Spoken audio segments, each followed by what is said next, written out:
What's up, everyone, and welcome to another Monster Truck podcast presented by absolutely no one. That's right, we don't have a sponsor, and we are currently seeking any and all opportunities. Dustin, we had a lot of Monster Truck action go on this past weekend, and both of us were at shows, first time in a long time. So let's run down the shows, starting with you were in JULIAN, North Carolina. I was at the Monster Jam in Santa Clara, California. So, North Carolina, Monster Truck Throwdown. Tell me about it, man. Man, it was a fun weekend. Great way to kick off the Monster Truck Throwdown season. Breaking in a brand new venue, Piedmont Dragway in Julian, North Carolina. They were very good hosts. Had a great time getting to check everything out. And, of course, me being a Carolina boy, it's always nice to be able to have a show in your home state. Yeah, it was a fun time. Two shows over the course of the weekend. Had a little bit of weather that kind of interrupted some things, a little bit of rain and everything like that. But hey, it's Monster Trucks. Power through it. Rain ain't stopping these guys. And it was a good time, definitely. Solid field of trucks there. Sean Duhan and Overboard. Jay Beckner was jumping into Wildside. Aaron Kane, Quad Chaos, the Flying Dump Truck with Gerald Beck. Matt Pagliarulo made his throwdown debut with Jester, and the always ridiculous wheelie and noise-making machine of Rap Attack at Dave Rappage. Yes, you're laughing because you have heard that thing blow out your eardrums before, and if you haven't seen Rap Attack, you don't understand just how loud that thing is until it fires up next to you. If you haven't seen it, you've heard it first. Yeah, that's for sure. Because you will be bleeding from the ears if you do not have hearing protection. We love you, Dave, but put a muffler on that thing, man. It's about time. Well, yeah, it was definitely a good weekend of shows. I was very excited to see how the crowd turnout was going to be, and the overall reaction from the crowd seemed to be very positive. I think that will be a show that will return in the future for Monster Truck Throwdown. I think the folks at Piedmont really enjoyed it, as well as the crowd. As far as, I guess, results-wise would go, Big Air Aaron Kane had a pretty good weekend, picked up some wins, got himself a freestyle win on Friday night. I believe it was a racing win as well on... Was it a racing win on Friday? Regardless, wheelie win on Friday. Just a really strong weekend from Aaron. Sean Duhan jumped into Overboard this weekend while Jamie Garner had some other commitments. And Duhan was definitely enjoying his time in this piece. If you haven't seen Overboard before, it's a fantastic truck, really well built, no expense spared by any means, and definitely he was definitely enjoying it. Was able to do something that hasn't been done in that truck before. He managed to pull out a slap wheelie on Saturday night. Hey, not bad. That thing looks like sometimes when you build a truck very well, the weight distribution isn't always on point at the start, and also, I mean, just frankly, the more you build it to withstand abuse, the heavier the chassis is, the harder it is to get the nose up. So that's awesome to hear.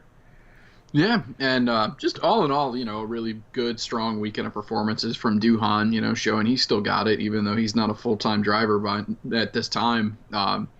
Just always, a solid performer, freestyle racing, wheelies, whatever, the guy gets it done. Jerry Beck and Dirt Crew, really they continue to improve every time they're out on the track. You can tell they had a pretty busy first quarter. They went out and attacked freestyle every time they were out there. Truck just wheelies good. You can't help but laugh when you watch that thing run because it is literally a flying dump truck. And then Matt Pagliarulo and Jester, they were pretty excited to kind of get out and do their first Throwdown show. They had some possibilities last year, but then some other things came up, and they weren't able to do some of those shows. So it was good for them to finally be on the Throwdown circuit, if you will. Matt was definitely trying hard all weekend. They were really pushing to keep up with the rest of the gang and really make a point that they were worthy of being on the Throwdown tour. Friday, they had a little bit of headache mid-show and having to fix the rear end, but battled back, got the truck back together for freestyle, and even through the oncoming pretty decent little bit of rain that came through during freestyle, they went out and just attacked. Matt came out flying first hit and went huge. Really kept it up the whole time. Eventually had a pretty hard hit after maybe hitting the car stack just a little too hard. Wadded up the front end a little bit, definitely bent some shocks, did some damage, but Matt didn't really seem to care too much. I think he was just excited to go out there and really compete with those guys, and he was able to come away with the win on Saturday night. So he was pretty stoked. Maybe a little different whenever he got back to the shop in Florida this afternoon and saw, oh, this is all the damage I did to. Oh, whoops. Hey, it's always great to see somebody like Pagliarulo come on the scene, though, because they're excited, they're fresh-faced, they're ready to go, and that enthusiasm carries over, I think, sometimes to the rest of the drivers in the shows. You know, they see somebody out there experiencing all this for the first time, whether it's your first Throwdown show or whatever the case may be. I always like seeing that, and you could just tell all of his posts on social media are excited about being wherever they're at. So it's nice to see that kind of childlike excitement from a driver or a new team. Well, and for Pagliarulo, he's been a lifelong super fan. Every once in a while, like you go and check on their Instagram, and you see some of the stuff that, some of the pictures from shows that he had attended with him and his wife Laura. Going way, way back, some of the old memorabilia he's got. He's been a lifelong fan. They are as diehard of fans, the whole family, of monster trucks in general. So they know what it's like when, they know what they want to see, from a fan perspective. And so Matt tries to go out there and accomplish it as a driver as well. Hats off to Matt. He's always pushing, always trying to learn, and, he's not afraid to hold back. He wants to compete with everybody. He wants to have a good time and, do what he can to put on a good show, and that's something that's definitely admirable. Awesome. Any other notes from the Julian, North Carolina Monster Truck Throwdown? Anything caught your eye? I would say the things that had caught my mind was seeing Aaron Cain continue to really push himself as a driver and really try and do his best to provide that, awesome fan experience every time that he hits the track. He does not hold back. He's always going hard and trying to do his best to deliver the best show possible, much like I just said about Pagliarulo. He's really started to come into his own as a driver and, continues to improve every time that I see him perform. Was really going after it, full attack all weekend long. Got some huge air underneath of the truck and, was really, working hard to try and prove to himself that, he can compete with the best of everybody and, put on as good a show as anybody. The challenges that they faced, this year running the pretty grueling, toughest Monster Truck Tour, Monster Nation shows, a lot of people think of, the Monster Jam stadiums and stuff being some of the toughest to run, on the circuit, but those guys really are elevating the game for smaller arena shows in a different way with the tracks that they're running. The stuff that Brian Manson and the MTX events crew, are putting together week in, week out. They are really pushing the limits to try and make something cool and something interesting for the fans every time they go to, a smaller arena show, whatever market they're in. And you see some of the stuff that is happening at these shows in the, the last couple of years. And it's pretty insane, some of the stuff that has happened. These guys are going huge and making big hits, and they're really challenging themselves. And so, you can tell there's been a lot of learning done over the past couple of years for Aaron Cain and Jerry Beck both. Just their performances from where they were just a couple of years ago to now are, it's quite a bit of difference, and it's really fun to watch the progression, I feel like. Hey, you've seen it in Monster Jam with the Super Series, the smaller arenas, if you will, the More Tour. And you've seen it everywhere else. The more shows that you run, the better you get. Seat time is seat time, and then having to work a truck around a smaller space makes you a better driver, period. So it's great to hear that, and I definitely need to catch a toughest monster truck show very soon, the Monster X, as well. I would love to see some of those. Just markets are markets, man. But I feel you. I'm looking forward to seeing more out of them. Yeah, definitely. Those guys are really, they've got wild, awesome looking trucks. They always run hard. they don't mind putting in the extra effort to, go in and do the dirty work if they have to, if they end up breaking things. I got to the track on Saturday afternoon at about 11 o'clock in the morning, and Jerry and Aaron were right there just hammering away, just getting things done, feeling everything out. They went and, realized that after doing a couple of little rolling hole shot passes, that there was an issue with the rear end on Dirt Crew, and they were like, well, at least we figured it out now, and, not when we were going to pit party, and they were able to, just tear everything apart in the rear end, get it back together, and the fans would have never known the difference had nobody ever said anything, that the truck had broken the rear end the night before, and they didn't realize it up until, they'd done some of the rolling hole shot passes. And it wasn't like they were frustrated or upset or whatever that the rear end was broken. They just said, well, all right, let's do this. Let's get it done. Yeah. Hey, props to them for being prepared and doing that test. Not every team does that. Sometimes they roll out for the wheelie contest, and that's it for the night. That's disappointing if you're a fan or if you're a driver. So that's actually a very good segue to the Monster Jam in Santa Clara, California. Yeah, it's true. They dusted me off. I got to go out there and run a little timing system, have a little bit of fun, and it was a great show. But the way I say that's a great transition is because we had a few last-minute entries into that show, if you will. Bounty Hunter and Jimmy Creedon, and Knucklehead with, here's a name for you old school people, Russ Steely behind the wheel. Definitely an interesting combination. They didn't roll into the show until just a few hours before the scheduled start time. I'm not exactly sure if they were at another show, what their schedule was like. Maybe some of you in the comments section of this video can tell us, or on Twitter. But they didn't roll in until very late. Not sure if they had travel problems, whatever the case was. But then on top of that, they had to change a rear end on their truck. And it got done in time. Everything went the best that it possibly could. Just a rough night overall, though, still, for Cretan and Steely. They couldn't quite put everything together. But overall, this show rocked, man. I was very excited to see everything that went down. Good close racing. Very, very strong performances from, in order, Son of a Digger, Mutant, Gravedigger, and the Max D team. All of them were really, truly the top four. And I'm loving the way that these points shake out on these shows, because I felt like those were the four best trucks there. And at the end of the night, those were the top four trucks in points. So, got to start at the beginning, if you will. Ryan Anderson had pretty much a perfect night. Went out there, fastest qualifier, was beating everybody by half a second. And the right lane was the place to be. As you guys will see, this was a televised show. It was like Vegas never even, like a continuation of Vegas. That's how much I felt strongly about how this show was. Very strong show, close racing. Some of the same competitors didn't hurt either.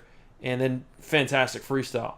So Ryan gets a half a second shot at everybody and picks that right lane. From my view in the press box, I could definitely see that the right lane was the advantage. There was a jackrabbit stack on one side of the course and then just straight cars on the other. So if you're in that right lane, you didn't have to go around that big cumbersome hill more than once. 3 hits, it's a Chicago-style course, so that was an advantage that Ryan and some of the more experienced drivers picked up at the beginning.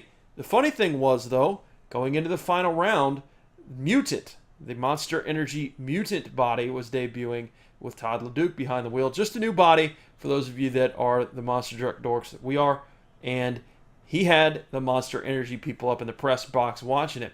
He came through and actually got a faster prior round racing time than Ryan and Son of a Digger, but he still opted to use the left lane, and that spelled doom for him.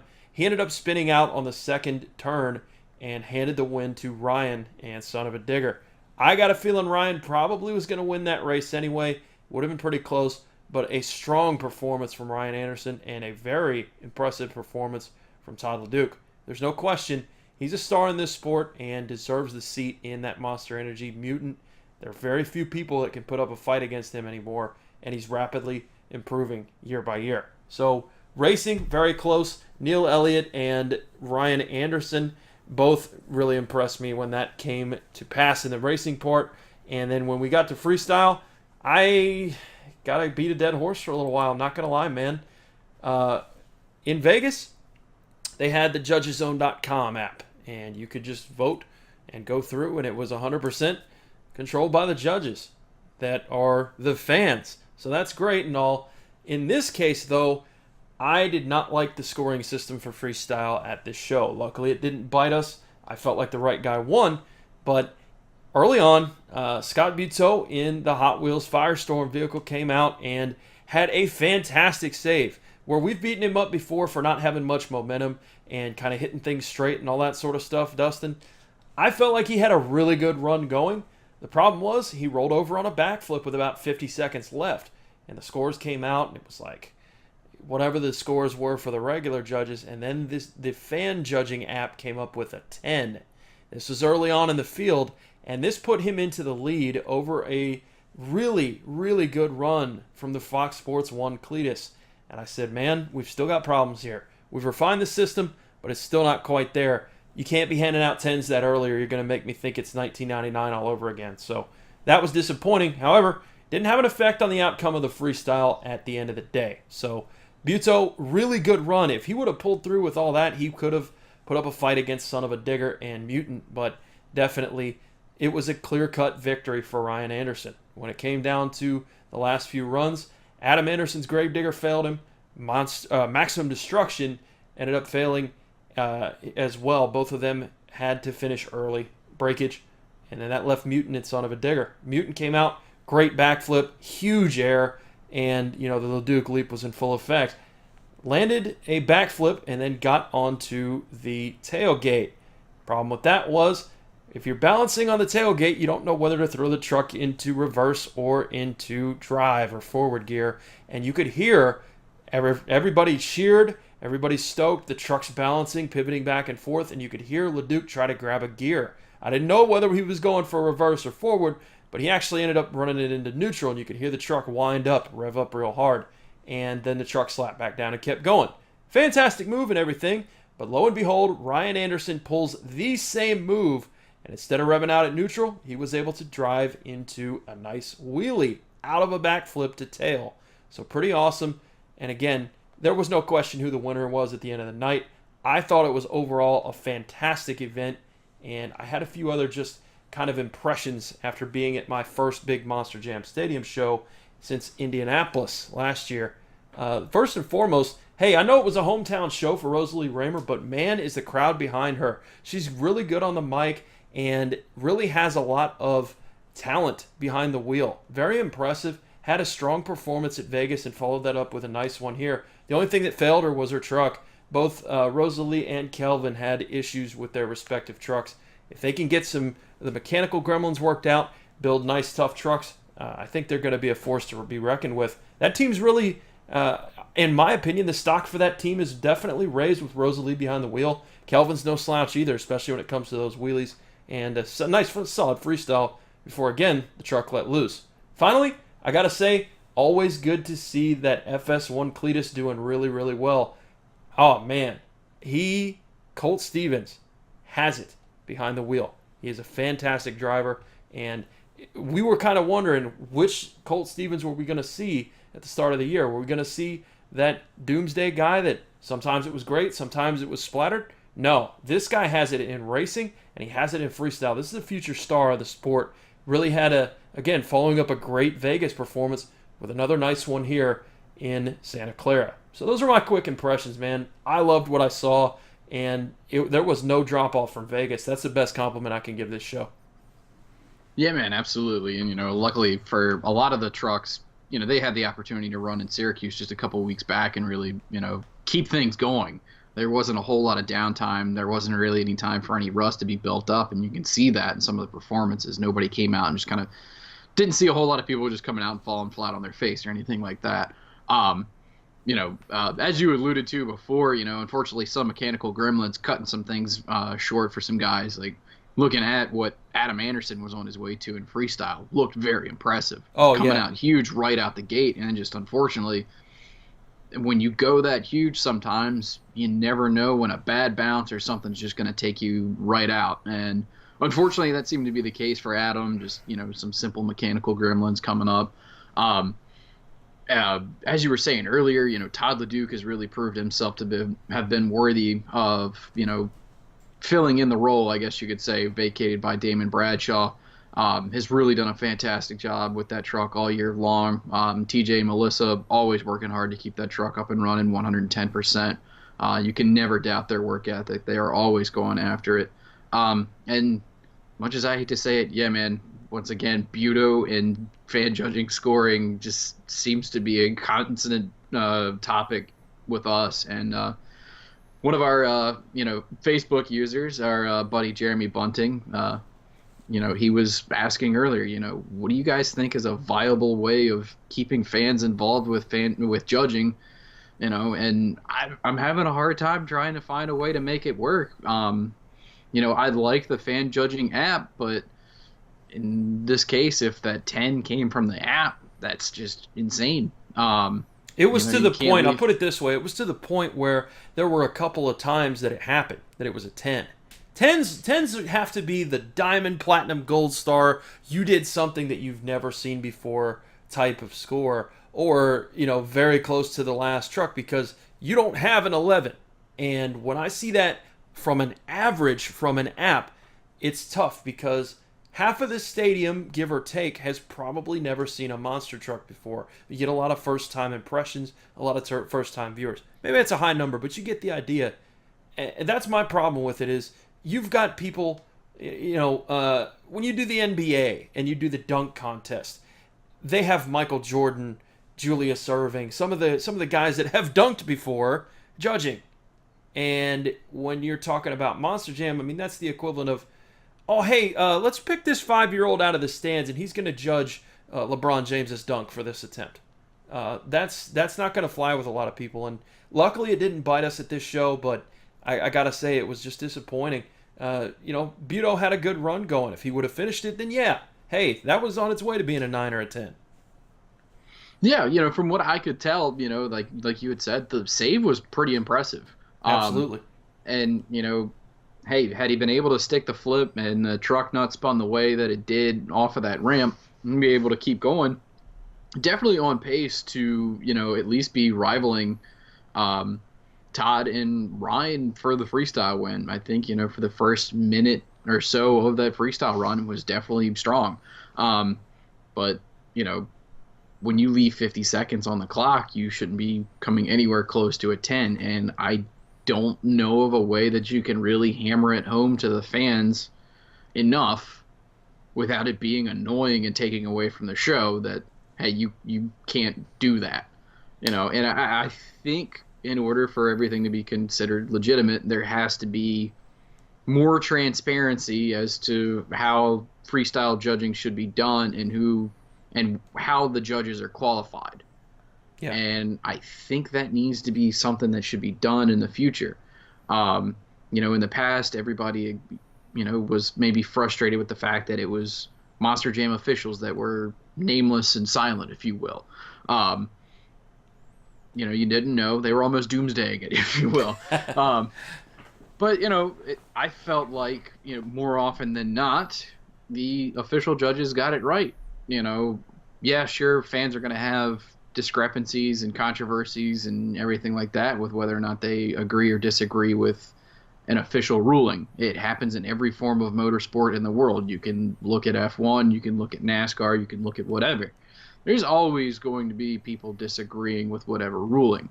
That being said, again, judging when we're trying to be considered more legitimate in the eyes of the rest of the world and really presented as such, having everything open up to the public and be like, I like the idea of it being just one score, but there's also the factor of dealing with the other 4 or 5 judges that you're dealing with on an event-to-event basis, and you never know what you're going to get that given week, and you also never know what kind of biases these people may be bringing in and everything like that.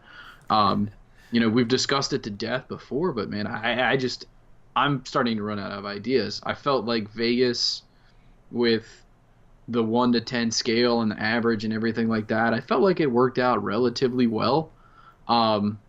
Whether or not you agree with the end results or the exact order of the finish, I felt like, for the top 3 or 4 freestyles that, were scored, you could make an argument as to why any of those were top three worthy.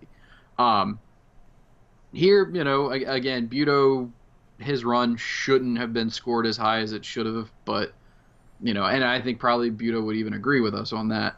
But, again, I think ultimately as long as the right winner comes into play, that's the most important part. But, with everything kind of moving more in the direction of the point series, it does kind of take away some of the legitimacy.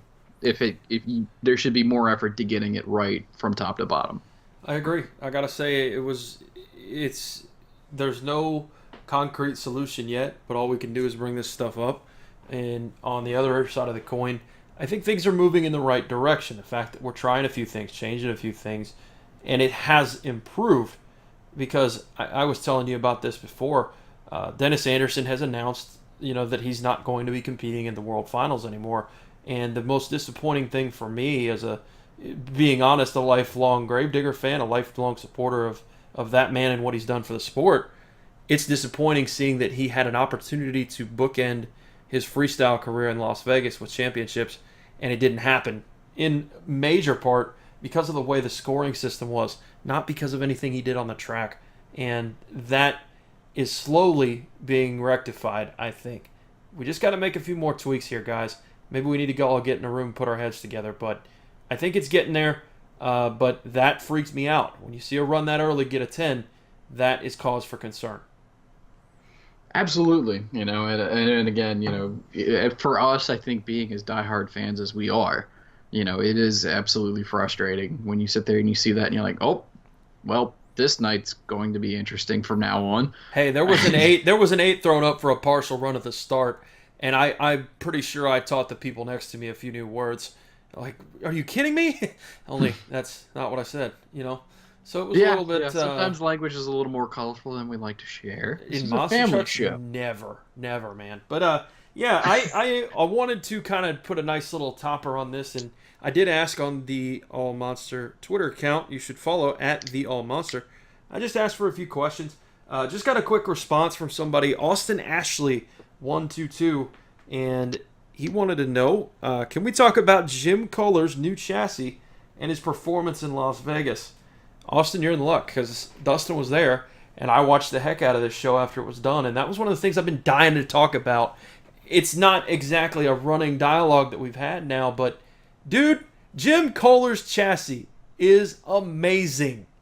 Can we just throw that out there? Can I just say, he said, I've got the toughest monster truck out there, and I believe him, dude. If he was on this course in Santa Clara, he would put up a run rivaling anyone's. I love that new truck. I love that he had the cojones to go out there and debut a brand new truck. And even though he had a great score in Vegas, I feel like that still didn't get enough attention. So I got to throw that out there to you, man. What were you seeing out there? I know that you're able to talk to Jim and some of the crew a lot.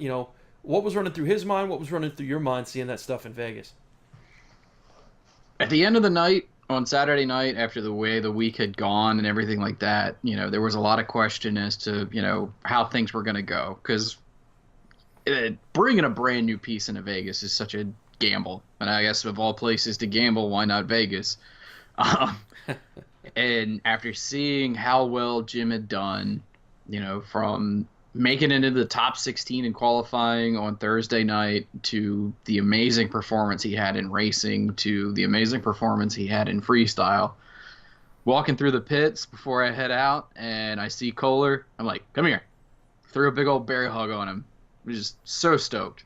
The whole, everybody in the pits stoked from top to bottom because Koehler is one of those guys I think that is just beloved by everybody. And, to see everybody kind of just grinning from ear to ear at how awesome Koehler did the entire weekend was just awesome. I don't know really any other way to describe it. It was just awesome, sitting there and watching the times come up from round 1 to round 2 to the semi, and beyond, and see Koehler putting up really fast times and getting lane choice every round. Even when he went up against Ryan Anderson, he had lane choice. And that pretty much says it all, man. Dude was going after it, and just was on point all weekend long, just really doing a fantastic job. Um, a little bit of a slip up in Thunder Alley really cost him in the semifinals. Or otherwise, yeah, there was a good chance we'd have had a Jim Koehler in the final round in Vegas, which I don't think anybody would have picked. Anybody, not even Jim Koehler himself, would have picked himself in the final round. He likes to, I won't say play dumb because he's not dumb, and that's my point. He likes to kind of play like, when the helmet goes on, the common sense goes out the window. But he's a genius. He's one of the smartest dudes in the sport, and has the mindset to do what he did in Vegas. There's not many people that, like you said, take that risk. But then on top of that, he's just in that helmet. I believe is a very, very intelligent driver, both in racing and in freestyle. I think this is finally the truck that matches what he wants to do in both. I think he had a freestyle truck before, but I don't think he's had a great all-around truck that fits his needs as a driver. And this thing, I don't know, it kind of reminds me of when Bergeron first had that new Brutus chassis. And all of a sudden, he was climbing up the ranks in racing because everything matched up. And he was scaring everybody in a good way. They wanted to see him succeed too. That's kind of what I felt like watching him move through the ranks in racing. And then, of course, just stun us all in freestyle. Well, and,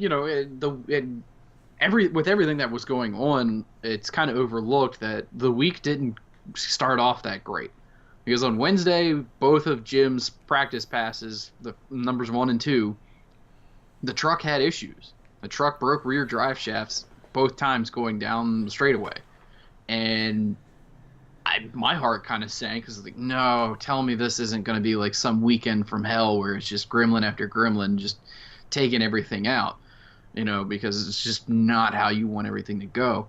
And then, for Corey and Rage, they had issues as well. So you're just like, oh man, is there something with the way that these two trucks are set up that's just not liking the way this track is set up and everything like that? Just, there's some doubts start to linger in your head. And then you see, after they got everything worked out with the rear drive shaft issues on Avenger, on Wednesday, they were able to come out and make a couple more practice passes right before the end of practice, and the truck looked great. And the way that truck was squatting and making that turn was like nobody else's. It was just something really interesting to watch develop over the course of the weekend, and you can see throughout the night on Friday that Koehler was pitching that truck into the turn harder, I think, than anybody else. It looked like it was pretty much one of those, if it didn't break loose and be able to make that turn and kind of drift around it, that thing was just going to cartwheel. Yeah. Just putting it all on the line and just going after it. And, I think Jim had a lot of faith in that truck once he got it down there in right one time and felt like he could make that turn stick the way he was doing it all night long. It was just like his confidence went through the roof.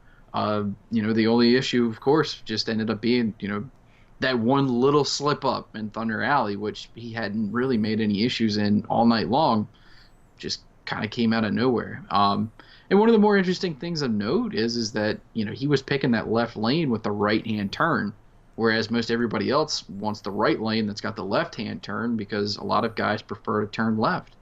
Koehler's like, oh, not me. I'm going to be a little unconventional, typical Koehler. Yep. And, and to me, racing for me was honestly like the biggest surprise was seeing just how well Koehler was able to make everything work. Like, as much as I wanted to see Koehler go out there and win that thing, I was still ecstatic to see that he had made it as far as he did. I think even Ryan Anderson, even though as much as he wanted to be able to go out there and win that thing, I don't think he would have been that disappointed if he had lost and Koehler eventually won that. Yeah. How crazy would it have been? It's almost like Jimmy Cretin winning the freestyle championship years ago. He's known as this, but then all of a sudden this comes through. Pretty crazy. So appreciate the question there. Yeah, it's the Jim thing. That's what it is. It's just Jim things. But thanks for the question, Austin. Appreciate that. And definitely we want you guys to leave your comments in the comments section. I know I've actually got another show coming up in a couple weeks here. I'm going to be in Salinas, California, just hanging out. Going to get to hang out with some of the guys, shoot some photos, and hopefully maybe even bring back some interviews. We'll see. But Monster Jam's coming in a couple weeks there. I'm going to hang out, do the West Coast thing, shoot some photos, and have them up on the site for coverage on AllMonster. What's coming up next for you, man? Well, I'm going to be on the right coast. You can stay out there on the left. Perfect. So this weekend coming up, not necessarily monster truck related, but kind of sort of tie in. I will be at Dennis Anderson's Muddy Motorsports Park for the 6th annual Spring Sling. Got a lot of cool things coming up there. Dennis and the gang have really been working on coming up with some cool stuff to throw into their events. For those that are not on top of the mega truck scene out there, pretty sweet new build from the gang at the metal shop. Ryan Disharoon, Rick Disharoon, all the guys there that pitch in at the metal shop there in the Delmarva area. They have built one monster of a mega. May have seen a few pictures of it floating around.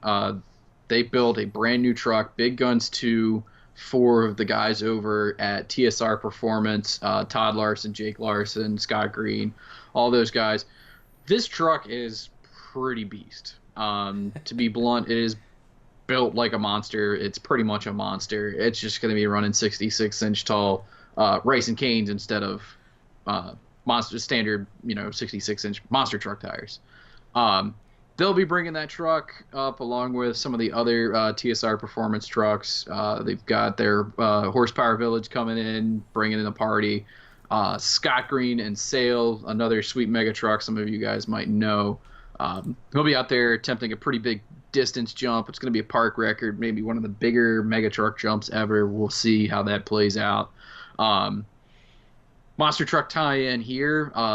John Gordon, his mega truck, Blown Money. For those that don't know, John Gordon is one of Ryan Anderson's crew chiefs. Awesome dude in general, hardworking guy. Really been busting his tail, keeping that truck up and running this year. Good dude. Fantastic driver in his own right. Has always been very quick with the Blown Money truck, especially at Dennis Anderson's Muddy Motorsports Park. So if you happen to be in the general North Carolina, Virginia area, feel free to come check it out. It'll be Saturday at Dennis Anderson's Muddy Motorsports Park in Idlet, North Carolina, just a little bit north of Digger's Dungeon. And after that, in terms of monster truck related, I'll be back to one of my favorite shows to do every year. It's a continuing tradition, I guess. It's probably about 15 years for me, going back to, I think, 2002. Monsters on the Beach. One of my favorite events to look forward to every year. Get some sand in my shoes, hang out with some good friends, get a nice gnarly sunburn, and I really hate myself by Sunday for not using enough sunscreen, and fired away, snapping off plenty of cool beach photos that everybody seems to love. Pretty good lineup coming in for that one. Got one of the foot trucks. We got the Sims camp with Steve Sims, Brian Wright, Big Air Aaron Kane, and Quad KS, along with Gerald Beck's flying dump truck. Derek Anson, heavy hitter, and bringing Basher with him as well. Saigon Shaker, I'm really excited to see that those guys back on the beach, first time in a few years, especially with the new truck. That'll be a lot of fun. So 4 shows over the course of that weekend. It's always a lot of fun. Never know what kind of insanity is going to happen. Just a great group usually coming in for those shows every year. So definitely will be something to look forward to. Awesome. We're in good hands. Life is good. We appreciate you guys watching too and listening. If you're just listening, working on your truck or whatever the case may be, guys, we got a few people that we want to have on as guests very soon. Again, if you guys missed out, there are a few videos up on this AllMonster YouTube, youtube.com/AllMonster videos. We just recently interviewed World Finals champion Lee O'Donnell. Have a couple other ones in the can too. There are interviews with Jim Burns and Morgan Kane as well, so make sure you're checking it out. Drop a like and a subscription if you guys are interested. And, of course, with all the social media stuff, Facebook.com/AllMonster. Instagram is AllMonster as well. And if you want to go ahead and take a look on the website, it's just simply AllMonster.com. This has been the podcast. I've been Robby. He's been Dustin. And we are out. See ya.